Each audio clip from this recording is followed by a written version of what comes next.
Evangelho de Mateus, capítulo 21, a partir do versículo 12.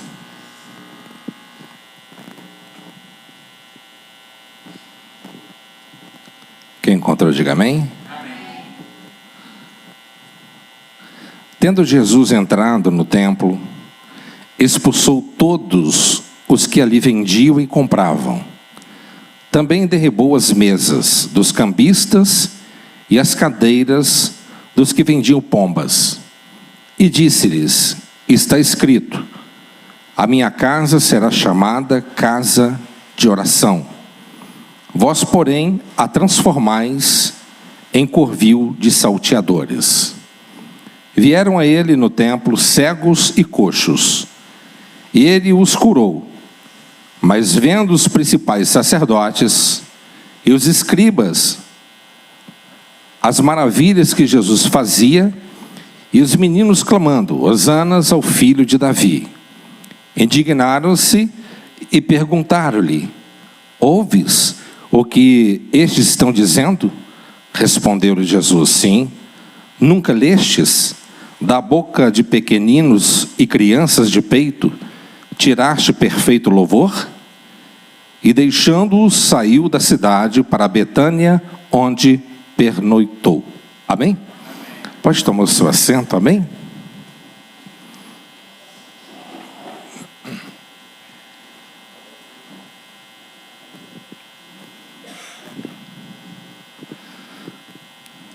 Meus amados, vamos meditar nessa noite aqui, nessa palavra, onde ela carrega muitos ensinamentos para a nossa vida.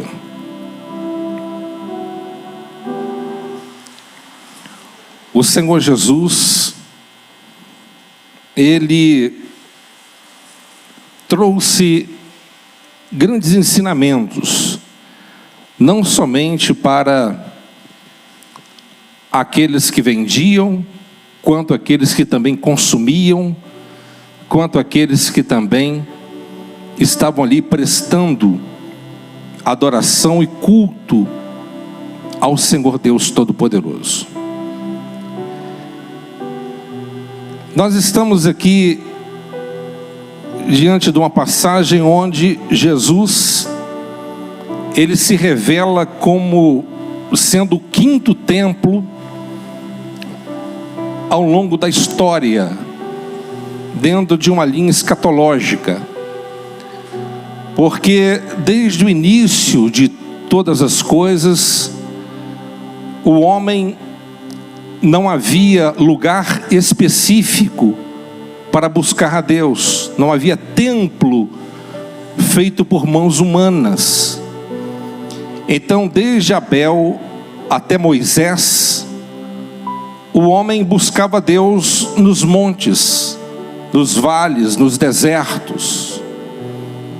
E isso durou até na época do final do reinado do rei Davi.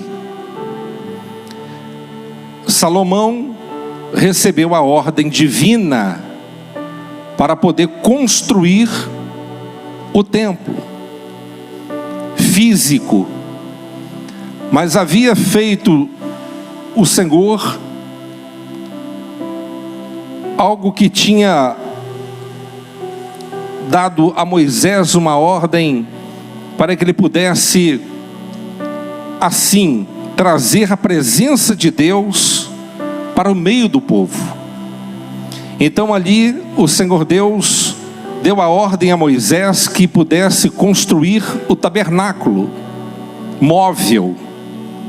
Não era uma construção fixa, mas uma construção móvel.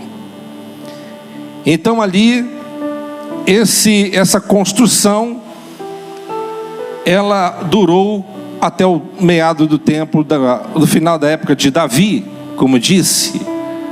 E Salomão, ele deu o início à construção. Salomão, ele construiu o templo da glória de Deus. Esse é chamado também o terceiro templo, onde o Deus Todo-Poderoso se fazia presente no meio deles. Mas a Deus havia dito também o seguinte: se o meu povo não me buscar de inteireza de coração, o Senhor mesmo destruiria este templo, né? E daria a este povo as nações como vergonha. Então Deus exigiu que eles também praticassem, vivessem aquilo que o Senhor Deus Todo-Poderoso havia lhe ensinado. Então ali Salomão, ele constrói esse templo. Depois do templo de Salomão foi destruído também pelos babilônicos e depois reconstruído pelos judeus na época de Zorobabel. Mas havia uma profecia na época de Ageu que disse: a glória da segunda casa seria maior do que a primeira, diz o Senhor, porque o desejado de todas as nações estaria presente naquele templo. Não no templo de Zorobabel, mas sim no quarto templo que foi construído por Herodes o Grande. Amém? Que foi o templo onde Jesus se encontrava aqui. Então ali Herodes, ele começa a construir o quarto templo. O quarto templo onde ele começou a dar início à construção, utilizando em torno de 1000 pedreiros.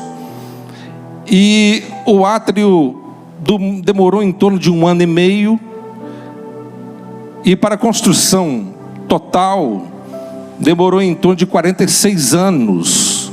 Para a construção de todo aquele magnífico templo que foi construído. Então o Senhor Deus Todo-Poderoso, na pessoa do nosso Senhor Jesus Cristo, Ele mesmo disse em João, no capítulo 2, para os discípulos: se aquele templo fosse derrubado, Ele reergueria, falando sobre o seu próprio templo, o seu próprio corpo. Então Jesus ali, ele se coloca como quinto templo, dizendo o seguinte: a partir deste momento, não há uma necessidade de você estar buscando a Deus, não somente aqui nesse templo construído por Herodes, ou lá no Monte Gerizim, pelos samaritanos, ou qualquer outro lugar. Mas Jesus se colocou como centro da adoração. Ele é aquele que era e é aquele que foi capacitado pelo Pai para receber a verdadeira adoração. Amém? E posteriormente, o Senhor Jesus, na sua morte e a sua ascensão, Ele nos conduziu uma grande vitória, nos concedendo a oportunidade de nós nos tornarmos templos do Espírito Santo, como está escrito em 1 Coríntios capítulo 3, e nós nos tornamos templo do Espírito Santo. Então hoje nós somos o templo de Deus, como nós já sabemos. Então nós hoje somos o 6º templo. E o 7º templo ainda nós vamos viver ainda. Nós não estamos vivendo, mas vamos viver ainda. Como está escrito no livro do Apocalipse capítulo 21, no versículo 22, que eu acredito que hoje, se o Espírito Santo mora dentro de nós, quando nós irmos para a glória, nós moraremos dentro dele. Amém? Agora vamos entrar dentro do assunto. Só trouxe uma pequena panorâmica aqui, para que nós possamos ter uma compreensão daquilo que o Senhor Jesus, Ele realmente quis dizer para aqueles que estavam lá. Diz aqui no versículo 12: tendo Jesus entrado no templo, expulsou todos os que ali vendiam e compravam. Presta atenção. Ele expulsou todos os que vendiam e compravam. Então ele condenava e condenou a prática daqueles que vendiam e aqueles que compravam também. Amém? Então aqui, quando eu leio esse versículo, eu identifico o seguinte: Jesus aqui, ele revela as falsas razões de muitas pessoas quando vão ao templo a buscar a Deus, será que a nossa razão de estarmos no templo é legítima? Porque aquele povo, os cambistas, eles haviam um conluio dentro do campo religioso entre os comerciantes, porque havia pessoas que vinham em várias partes do império. Essa negociação acontecia na esplanada dos gentios, que era conhecida a primeira parte do pátio do templo. Para os judeus era um lugar impuro, porque os ímpios, os gentios frequentavam ali. Então ali havia uma parceria de negócios, tanto da parte dos religiosos quanto dos cambistas, porque o indivíduo que vinha de várias localidades daquelas regiões ali perto ou de outras cercanias, ele trazia consigo a sua pombinha, o seu cordeirinho criado na sua casa, porque assim dizia a lei de Moisés. Ninguém poderia se apresentar diante de Deus de mãos vazias. Cada um levava consigo o seu sacrifício, e tinha que ser levado a pombinha criada por ele mesmo, a ovelhinha cuidada, criada por aquela pessoa mesma. Ou seja, tinha que haver coração, cuidado, carinho, apego, porque Deus não aceita nada que não tenha coração. Deus não aceita nada que não tenha, Deus não aceita nada de você que você não apresente a Ele de coração verdadeiro, que não tenha sentimento, que não bata na tua alma. Então o que acontecia? Aqueles negociantes, eles propositalmente rejeitavam aqueles animais que vinham, e falavam assim: esse animal não está bom, ele é impuro, não é bom, ele tem um pequeno defeito, não é bom. E aí compravam aquele animal por um preço muito abaixo. O que ele ia fazer? Voltar com esse animal para casa? Vendia aquele animal, se valia, um exemplo, R$100, vendia por 30. E os religiosos pegavam aquele animal, davam um banho, escovavam ele e vendia por mesmo 100. E vendia o outro animal para aquele que estava sendo negociado ali. E era essa a roda de negócios que acontecia naqueles dias. E Jesus, vendo, fez a leitura geral. Então aqueles que negociavam eram desonestos, corruptos, maliciosos. Mas aqueles que também compravam, eles também foram repreendidos. Por quê? Porque eles iam prestar o culto a Deus, mas não havia preparação para o culto. O indivíduo às vezes preparava do rebanho dele o melhor cordeirinho, a melhor da sua ovelha, o melhor do seu pombinho, cuidava dele o ano inteiro, para naquele dia apresentar ao Senhor: olha aqui, Senhor, eu tenho um apego, porque eu cuidei, eu tratei, eu escovei, eu alimentei, está aqui o meu sacrifício. Mas agora não havia mais isso, porque eles tiravam simplesmente os denários do bolso e compravam outro cordeiro. E a maioria das pessoas nem levavam o animal, já chegava lá e já comprava. Quanto que é o pombinho?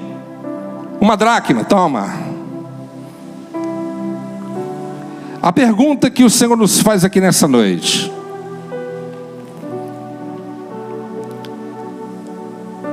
Jesus, Ele revela as falsas razões de muitos de nós quando nós entramos dentro do templo. Nós estamos aqui para adorar a Deus, não é? Ou não é? Mas muitos de nós viemos aqui na igreja já despreocupados. O pastor já estudou o dia inteiro para pregar. O Everson já ensaiou com o grupo dele a semana inteira. Os louvores estão tudo preparado. O cronograma da igreja já está tudo certo. A única coisa que eu tenho que fazer é sentar, levantar a mão e receber a bênção. Está tudo pronto. Não tem nada a fazer mais. Não há adoração. Não há sacrifício. Muitos de nós passamos o dia todo, às vezes no WhatsApp, nas redes sociais, dormindo, descansando, conversando, passeando. Vamos no culto. Chega lá, já está tudo pronto. É só comprar um pombinho, o cordeiro, dar uma oferta. Já paguei o meu dote, já paguei o meu preço. Só tem que levantar as mãos assim no momento que eu estiver adorando, e Deus vai aceitar. E Jesus, ele diz aqui: tendo Jesus entrado no templo, expulsou todos o que ali vendiam e compravam também. Também derrubou as mesas dos cambistas e as cadeiras dos que vendiam as pombas. E disse-lhes: está escrito, a minha casa será chamada casa de oração. Nós precisamos entender que nós fomos chamados para adorar a Deus. Nós estamos aqui não para apresentar uma performance, cumprir protocolos, mas apresentar a Deus um coração quebrantado e contrito na sua presença. Precisamos chegar num culto com nossos corações já preparados, para que nós possamos apresentar ao Senhor um culto que Ele realmente está desejando de cada um de nós. Esta é uma das razões pelas quais muitos de nós entramos no templo e saímos vazios, sem sentir a presença dEle, porque tratamos Ele com desdém, de qualquer forma, de qualquer maneira, porque acostumamos com a igreja, acostumamos com a religião, acostumamos com a liturgia, acostumamos porque tudo já está pronto. O nosso coração às vezes não pulsa mais pela presença de Deus. Jesus está dizendo: o que importa não é vocês virem ao templo, o que importa é vocês entenderem que quando vocês chegarem ao templo, aqui é um lugar que vocês devem orar, buscar. A minha casa será chamada casa de oração, onde o povo chega e ora, e Deus, ele ouve e responde. Mas qual é o sacrifício que nós temos apresentado diante dele? Qual é o sacrifício de louvor que nós apresentamos diante dele hoje?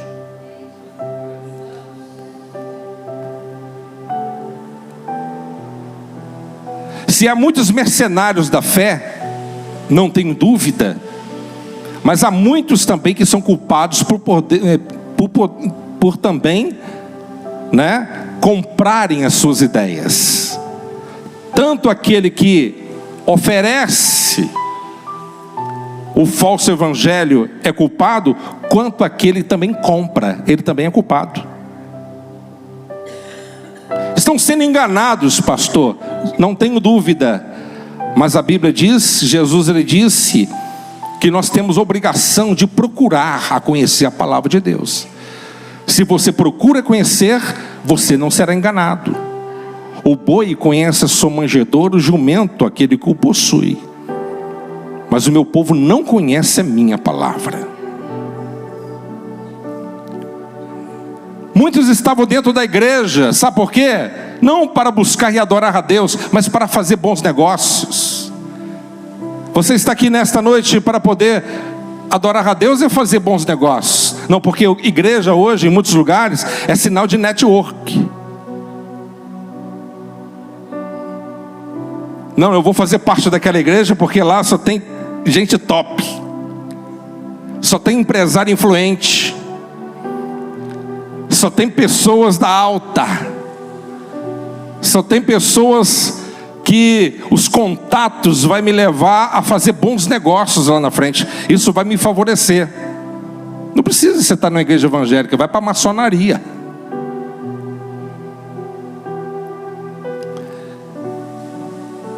E a pergunta que o Senhor nos faz: a nossa vinda no templo é legítima? A nossa adoração é legítima?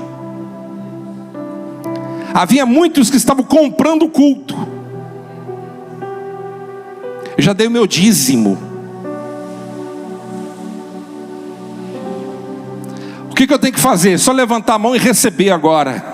Será que é isso que Deus Ele quer?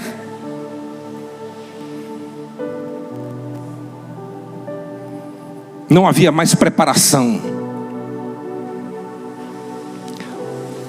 Eu já ouvi falar que houve tempo no passado que quando as pessoas vinham para a igreja buscar a Deus, a maioria das pessoas traziam toalhas na mão.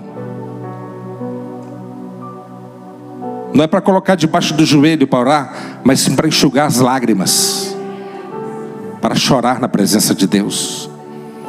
E os nossos olhos estão secos como olho de coruja. Não desce lágrimas. São secos. Coração empedernido, petrificado, endurecido. Porque Deus, Ele olha o nosso coração, as nossas intenções. Havia muitos que compravam o culto. Havia muitos, não havia uma preparação. E Jesus, Ele condenou eles. E Jesus, Ele disse que havia necessidade do povo trazer o verdadeiro sacrifício. E o que é o sacrifício? Um coração quebrantado, um coração que ama, um coração que pulsa. Amém, pessoal? Olha só o que Jesus Ele diz aqui: da boca de pequeninos e crianças de peito tiraste perfeito louvor. Eu fui analisar esse mesmo versículo que Jesus Ele disse, e Jesus mudou completamente o versículo. Salmo 8:2. Ele mudou completamente o versículo. Salmo 8, versículo 2, diz assim: da boca de pequeninos e crianças de peito suscitaste força, por causa dos teus adversários, para fazeres emudecer o inimigo e o vingador. Ou seja, Jesus aqui, Ele substitui a força pelo louvor. Ele substitui a força pelo louvor. Por quê? Porque a força e o louvor são palavras sinônimas. Quando eu estou fraco, é aí que eu sou forte. Você é forte porque você adora. Você é forte porque você é um verdadeiro adorador. A pessoa que é fraca é aquela pessoa que é de mal com a vida. Já inicia o dia murmurando, queixando, reclamando de Deus e tudo. A vida dele é uma maldição. Mas aquele que abre a sua boca para adorar e magnificar, e começar o dia adorando e profetizando vitória para a sua vida, a vida dessa pessoa é outra.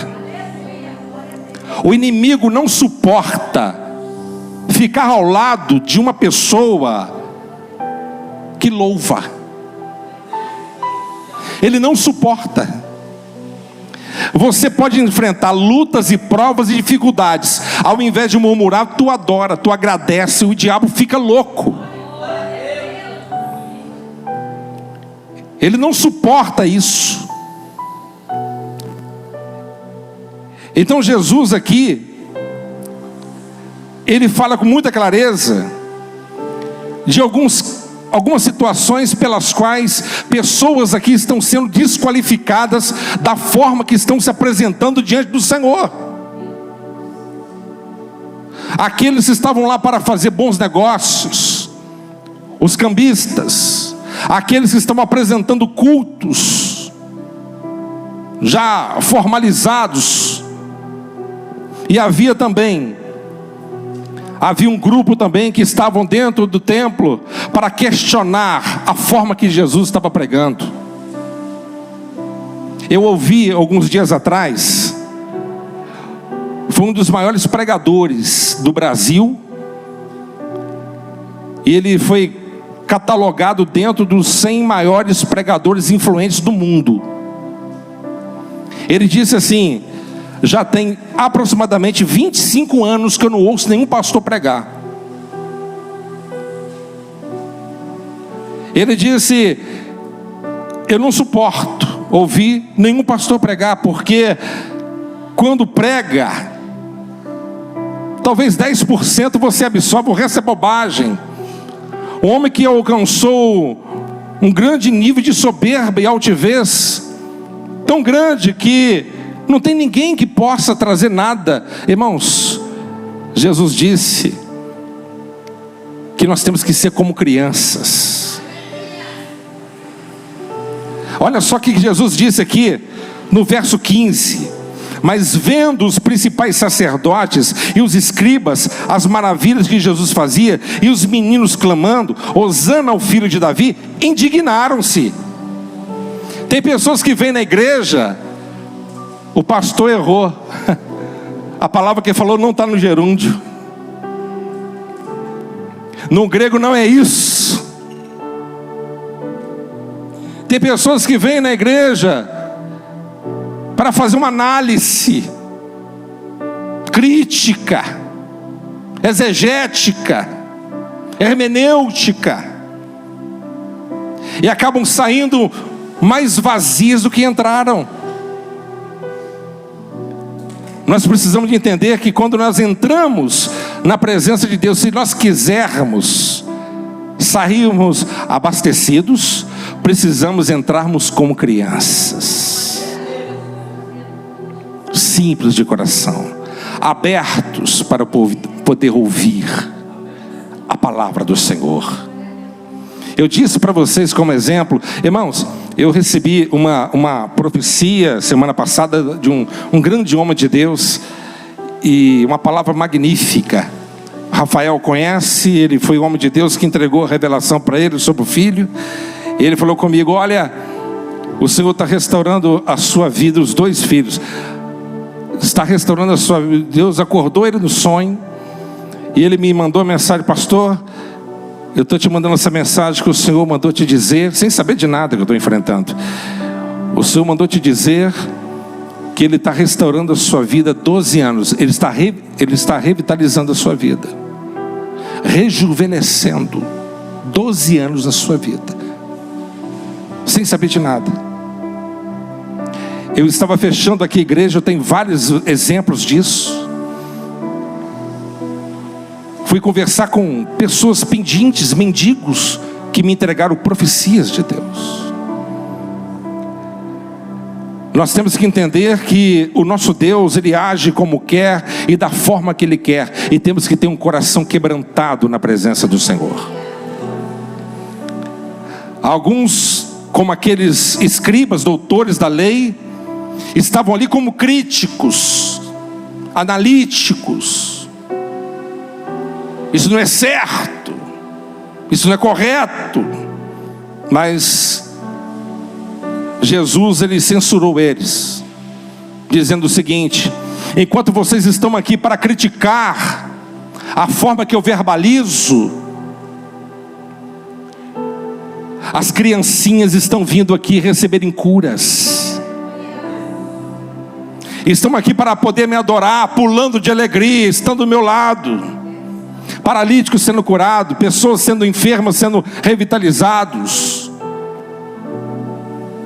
Meus amados irmãos, Jesus estava no templo,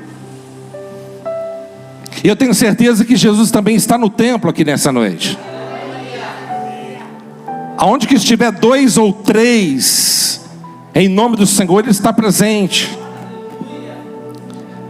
Agora, se o Senhor espera que aconteça em nossos corações, num culto como esse, Será que nossos corações estão tão gélidos que não sentem mais a presença do Eterno, que nós não temos mais prazer nem desejo de derreter e nos entregar na presença dEle?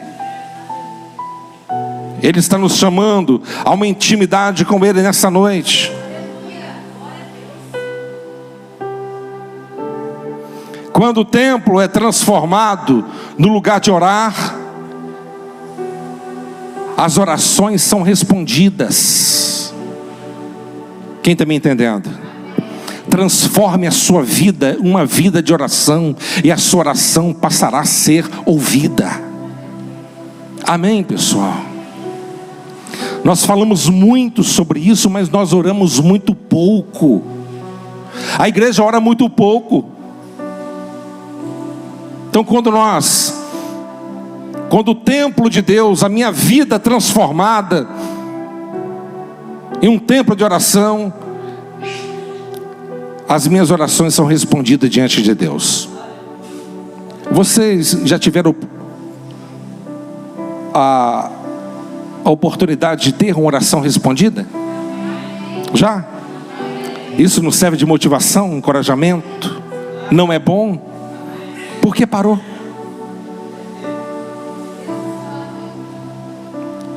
Por que parou? Amém? Antes de chegarmos no templo, contando com o pastor, com os louvores preparados, com todo o pacote preparado, venha com o seu coração já preparado de casa. Hoje é domingo, não vou ficar nas redes sociais. Por que eu não vou? Por causa do Senhor. Hoje meu dia é dele. Mas o que eu vou fazer sem redes sociais? Você vai ler ali a Bíblia, você vai meditar no Senhor, você vai fazer alguma coisa boa, espiritual, vai ouvir um louvor, vai descansar no Senhor. Prepare o teu coração para estar na presença de Deus. Prepare a tua alma. Por isso que nós estamos vazios de Deus. Nós queremos o tudo de Deus, mas não estamos dispostos a dar nada por Ele. Cultos preparados. Meus amados irmãos, quando Jesus está no meio do povo de Deus, este é o lugar da dor ser mostrada e da cura ser obtida. Eu quero te dizer nessa noite, se Jesus está aqui, abre o teu coração. Há uma dor na tua alma, há uma aflição no teu espírito, abre o teu coração para Ele. Você está enfrentando um dilema, um problema, você não tem coragem nem de abrir o seu problema para o seu melhor amigo ou amiga, nem para aquele psicanalista mais próximo de você e tão confiável. Mas há um conflito na tua alma que você não consegue vencer e nem desvencilhar. Há uma luta interna que você tem lutado e perdido dia após dia. Você levanta com muita motivação, mas até que o dia termine, você está derrubado novamente ao pó. Renda-se ao Senhor. Entre na presença dEle como Jacó e diga assim: não sairei da tua presença até que o Senhor me abençoe. Prefiro sair daqui manco ou morto, mas fora da tua presença vazio não sairei. Que essa santa determinação possa inundar nosso coração e as nossas atitudes diante de Deus o Todo-Poderoso. As criancinhas que Jesus está dizendo aqui é os cegos, coxos, mancos, aleijados, surdos. Fale para Jesus: Jesus, sou cego. Confesse. Eu não consigo entender tudo, sou cego. Eu sou cego pelas coisas espirituais. Confesse. Confesse as suas misérias. Confesse as suas dificuldades. Senhor, eu tenho uma fraqueza na carne que eu não consigo vencer. Eu tenho medo de falar com aquele amigo, sabe? Eu sinto o desejo de falar, mas alguma coisa me retrai, porque eu não sei o que ele vai pensar depois disso. Eu não sei o que ela vai pensar depois de souber disso de mim. E você tem lutado com isso, com essa luta interna, com essa batalha que você tem lutado, vencido e perdido. E os verdugos da consciência lutam contra você. Verdugo significa atormentadores da mente, da consciência, que luta contra você, te derrubando. Você é imerecedor, você não pode, você é um pecador. Eu sei que você tem feito, eu sei que você tem pensado, eu sei que você tem maquinado, eu sei que o teu coração tem desejado, eu sei quais são os seus desejos mais obscuros, mais seletos, mais exclusivos, com aquilo que você mais gosta. Eu sei das suas depravações.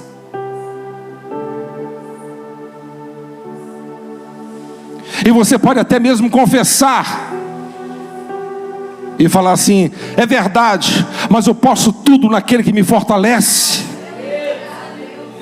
Eu creio que o meu Redentor, Ele vive, Ele pode me libertar, Ele pode me conceder uma nova oportunidade, uma nova chance, me transformar em uma nova criatura.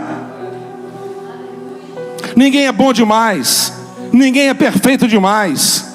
Agostinho de Hipona, ele tinha problemas seríssimos, um dos pais da igreja, envolvido com prostituição, com prostitutas, problemas da carne, até que ele se rendeu a Cristo, até que teve um encontro com Cristo, até que foi liberto por Cristo,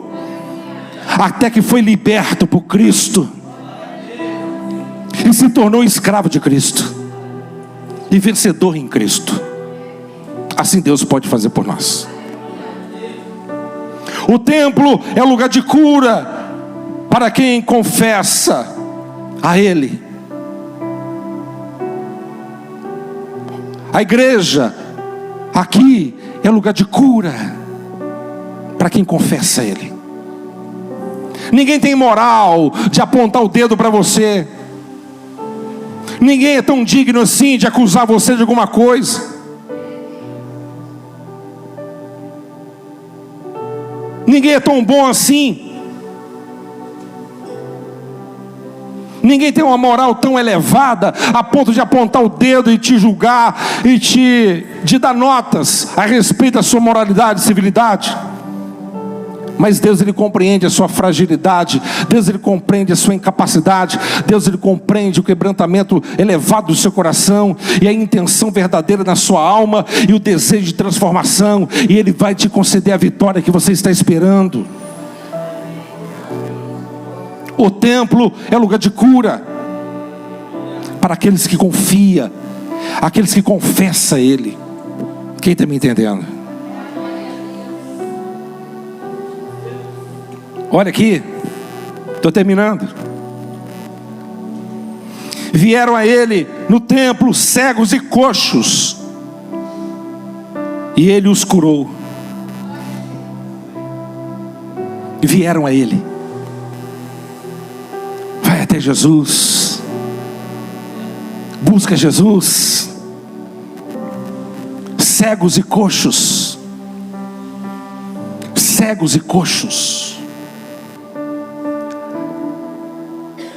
Irmãos, tem certas enfermidades, certos problemas que muitas pessoas enfrentam. É muito além de um problema físico. Eu fico imaginando aquele paralítico que jazia 8 anos sobre uma cama. Uma multidão lá fora, Jesus curando, fazendo milagres, todo mundo festejando, aleluia,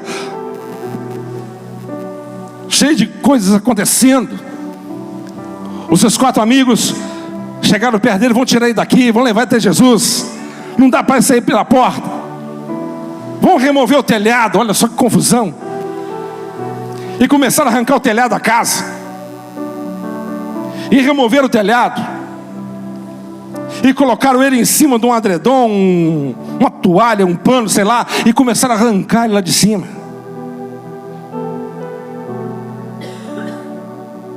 E colocaram ele, desceram ele perto de Jesus. E quem estava lá?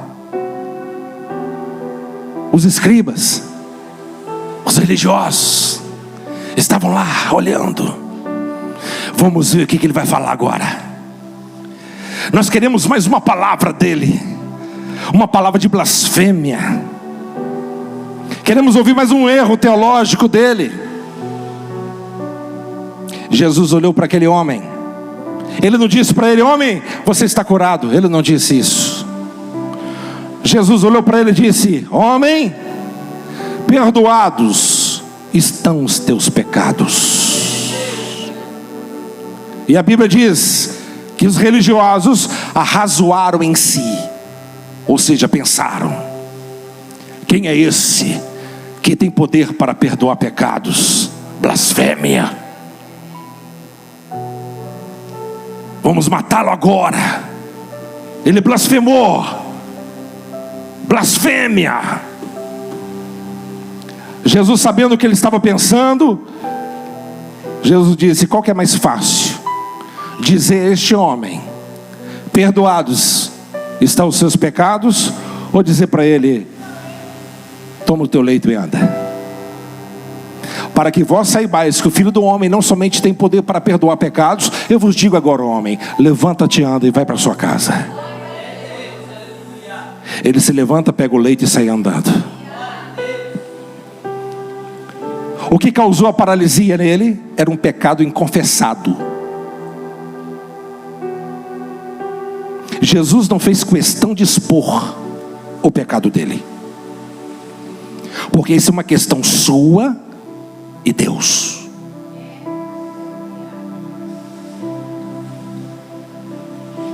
Jesus perdoou ele. Perdoados estão seus pecados.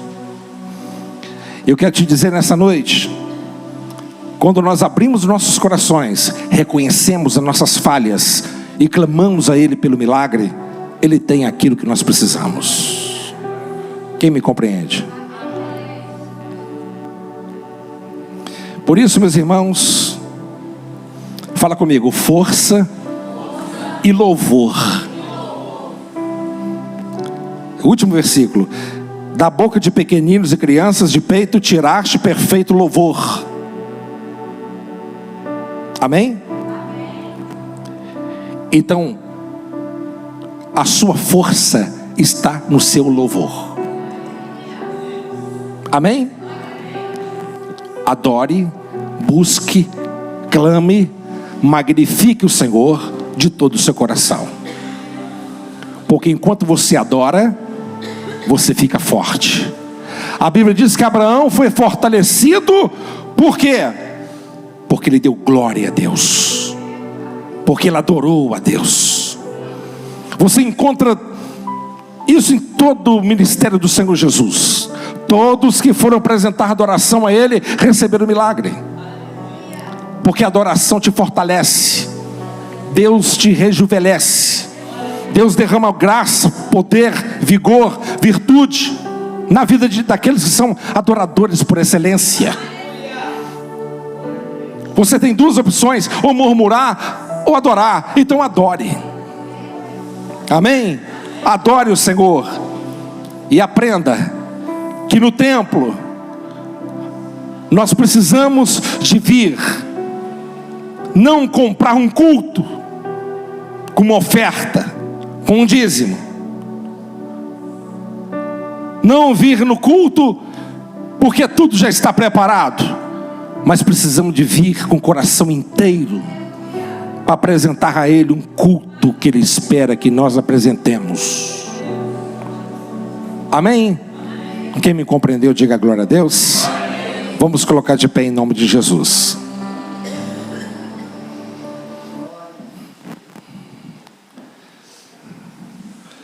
Não posso ficar muito tempo sem pregar não, porque estou ficando sem voz. Glória a Deus. Aleluia. Vamos orar neste momento. Eu tenho certeza que hoje aqui nessa noite há verdadeiros adoradores. Amém? Deus está preparando o seu coração para você apresentar a Ele o verdadeiro culto, a verdadeira adoração, em nome do Senhor Jesus. Vamos clamar ao Senhor nesta hora? Em nome de Jesus. Levanta suas mãos para o céu agora e vamos orar. Estaremos abençoando a tua vida. Eu cumprimento a todos com a paz do Senhor Jesus, amém? Talvez você não trouxe aquele culto que você deveria conforme a palavra, mas você trouxe o seu coração e entrega ele agora neste momento. Porque quem não tem tudo para dar, entrega tudo aquilo que tem. Feche os seus olhos neste momento.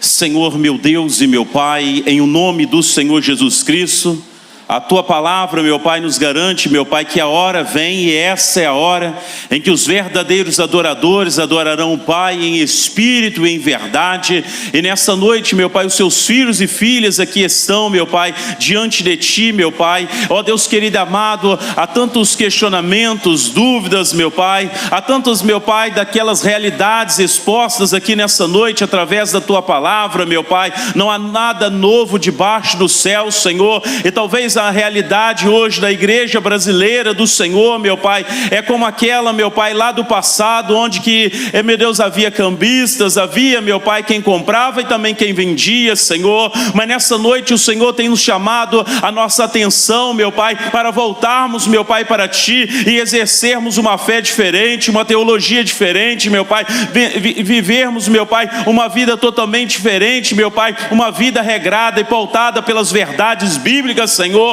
E talvez, meu Pai, essas realidades têm sido tão longínquas, meu Pai, meu Deus, de muitas pessoas que aqui estão, mas se o Senhor nos trouxe aqui nessa noite, é para possibilitar um retorno, uma conversão. Então nessa noite, restaura, meu Pai, novamente, nos leva à casa do oleiro e faz um vaso novo, nos leva, meu Pai, ao retorno do primeiro amor, nos retorna, meu Pai, novamente às boas práticas, meu Pai, do Teu Evangelho, e nos conforta, meu Pai, meu Deus, a imagem do Teu Filho, meu Pai Jesus amado. Ó Pai querido amado, toma essas pessoas aqui nessa noite e venha fortalecer os joelhos enfraquecidos, venha fortalecer, meu Pai, ó Deus, a fé em frangalhos, meu Pai, venha mudar, venha transformar, venha avivar, venha fazer uma coisa nova, meu Pai, em nosso meio, meu Pai. Mas nós não podemos, meu Pai, e não aceitamos, meu Pai, continuar da mesma maneira. Ó Pai querido amado, aviva, Senhor, aviva a Tua igreja, aviva os Seus filhos, meu Pai, e aqueça, meu Pai, novamente os Seus filhos, aqueles, meu Pai, que estão como pavio, quase apagando, assopra novamente, assopra, meu Pai, novamente, meu Pai, e incendeia, meu Pai, os Seus filhos nessa noite, para que uma adoração venha subir, meu Pai, uma adoração verdadeira, uma adoração real, meu Pai, genuína, diante da Tua presença. Ó Pai querido amado, os Seus filhos estão aqui, então derrama, meu Pai, da Tua graça, da Tua glória, do Teu poder, meu Pai. É o que nós te pedimos nessa noite e te glorificamos em nome de Jesus.